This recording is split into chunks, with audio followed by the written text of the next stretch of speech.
begging me for the wall in San Diego. You know that, because the people were pouring through in San Diego, going over the front lawns, going into people's houses. So they want the wall done in San Diego.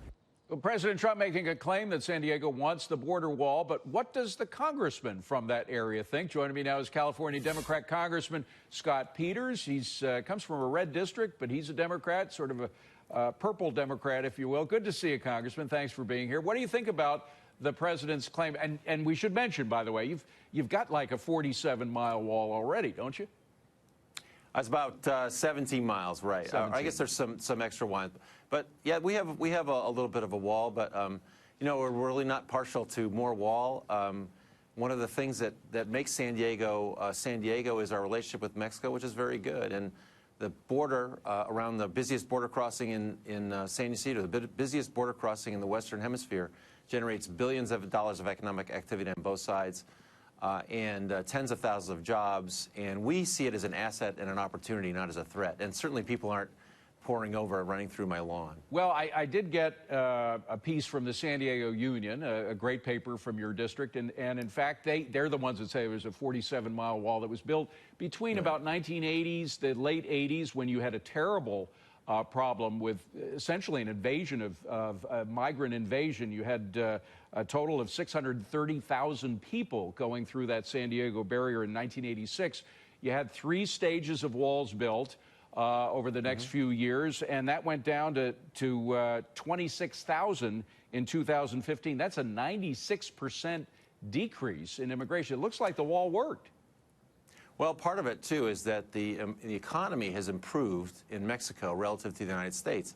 So there wasn't the desperation to get across that we had before, which is one of the reasons why I'm hopeful that we can continue our excellent trade relationship with Mexico that was established in NAFTA and needs to be improved. Yeah. That had a lot to do with that as well. But it does say, and again, I'm reading from the San Diego Union piece, they're well informed. They say that large numbers of unauthorized immigrants did still pour across the border over the next couple of years after the wall, but they moved away from the coast. They moved away from the wall, was trying to slip around the walls and the high fences. So it does appear that the wall worked. The wall did stem the tide in your district years ago.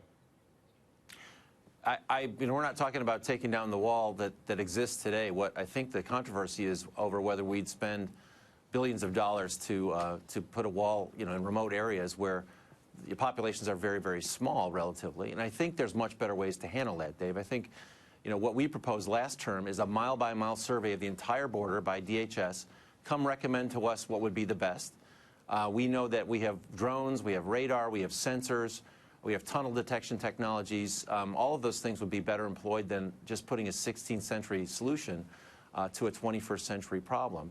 Even though that 16th century solution did seem to work in the late 90s, the early 90s, mid-90s, late 90s?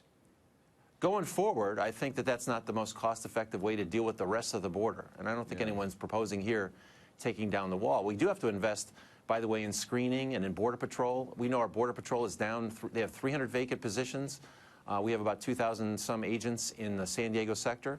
Let's support them. Let's do better screening, where 90% of the hard drugs comes through through the border port of entry. Yeah. And we're investing a lot of money in a project that Americans can be proud of at San Ysidro, to get this border technology installed at this port of entry to catch drugs, human trafficking, and illicit guns. Now, not all your Democrat colleagues feel the same way you do about supporting the Border Patrol, and particularly supporting ICE agents. There are some Democrats who are calling for an elimination or an ending to ICE.